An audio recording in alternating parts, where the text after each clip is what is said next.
some groups have got too much power. You could say the unions have got too much power, or they did have in regards to Labour and what have you, the Labour Party in the UK. But what about farming?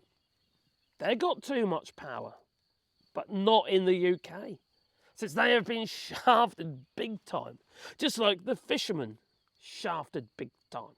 They have been sold down the Mississippi River like those slaves were in the 19th century. But you see, when I say the farmers have got too much power, I'm not talking about British farmers. I'm talking about farmers here in the EU. Way too much power. Seriously. Now, we can all say that, we can all argue that, it's like a people's army, so to speak, and we've got to fight for our rights and stuff like that. That's kind of what they're trying to do. But no. They're fighting for stuff that is going to damage all of us. It's going to make all our lives harder and tougher. Now, the EU has just decided to scrap part of the organic farming policy that's supposed to be going through. And basically, 15% of the land was supposed to go, of farmers' arable land, was supposed to be set aside for, not set aside, but set one side for organic farming. And 8% of their entire farm, whether it be organic or whatever, was supposed to be set, they're supposed to grow vegetables, legumes. But now, because they get a lot of pressure from the farming sector, the lobbying from the farmers and the protests, etc., they've backed down. They've scrapped it. Well, this affects everybody. Now, I know you say, well, but the farmers need to make money and what have you. That affects everybody too. If they can't make money, they don't grow. There is that too. But the farmers, they're destroying the land. Absolutely destroying it. And we can't allow the farmers to just go carte blanche and just wreck everything. Our farmer here, he's the worst. Did he hear?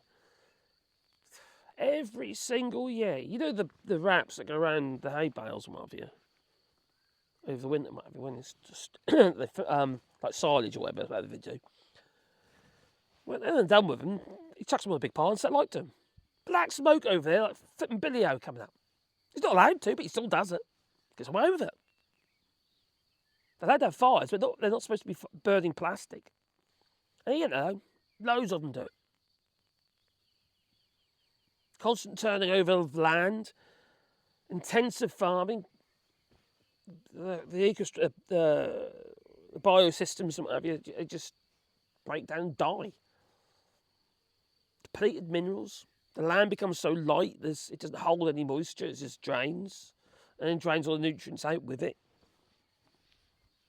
If you go into the fields around here and you compare them to same in the UK, and you compare them to what we've got in our veggie garden, the soil is nothing like it. It's nothing like it. They're just too loamy and it's too light. It's broken down. And okay, they do green crops here. I'll give them the dues there. They do green crop, but I think they have to. And like green fertilisers, where they nitrogen fix on the roots and whatever, nodules on the roots and puts nitrogen back into the soil. But that's just nitrogen. We need more minerals. We need more potassium and what have you in the ground to get a healthy crop. So the food that you're eating is healthy. Intensive farming is the worst. It's terrible.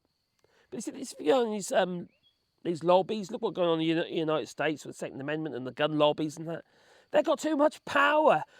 Otherwise, guns would be banned by now if it wasn't for the gun lobbies, That's the way I always say it. And now what you've got in the United States, I think I can't remember what it is now. Like average of 3 guns per person or something stupid. And some people have got their own little army going on. So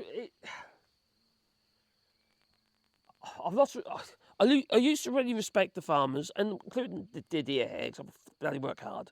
They do work hard. But over time, I've seen it. I've just seen the damage that they're doing. Broom spraying. And I've got a PA6 broom spraying certificate. So I've done that. Okay, I haven't renewed it, so I can't use it. I wouldn't want to it now anyway. But And they don't think of anything about LERAP or anything like that, where you're supposed to keep boundaries from water courses and stuff like that. They just spray willy-nilly. It's drifting every bloody where. And me and Caroline's walking down there and we got sprayed with the dogs. You know, it's not acceptable behaviour. You know, it's all very well saying we've got rules and regulations and stuff like that, which, okay, maybe we have. But they ain't paying any blinking attention to them. And you can see what's going on in the UK now with the amount of, oh, crikey, cow muck and what have you just been chucked in the fields. Before you speak, you had to do a certain amount, you see, well, in the EU. And now they've just done, oh, we've got to get rid of it. Chuck it all over the flipping fields. Now let the water run it into the flipping water courses and then it poisons the fish.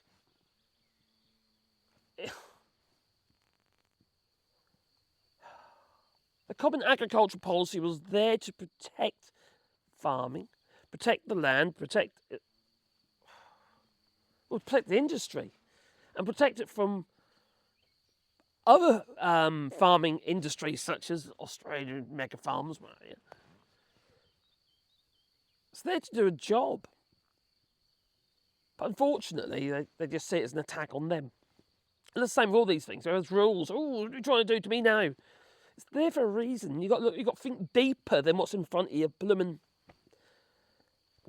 nose. No common sense. So I've lost faith in many farmers, to be fair.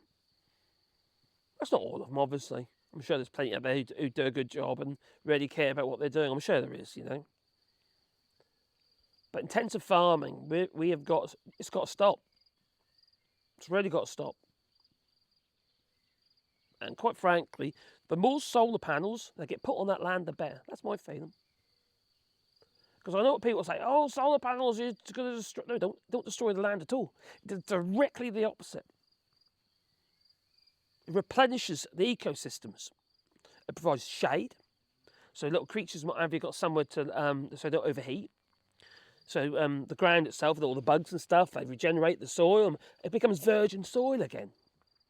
Let's say, for instance, those solar panels have got 20, 30, 40 years life, and then they get removed and the land gets harvested again. Well, then you could argue, maybe that's a good idea. We've got extremely fertile soil again. You know, for the farmers to destroy again. I don't know. I just find it all a bit sad. We need to be looking further than just the end of our noses and look at the bigger picture. That's what I think, anyway. How do you feel? Please leave it in the comments down below. Toodaloo.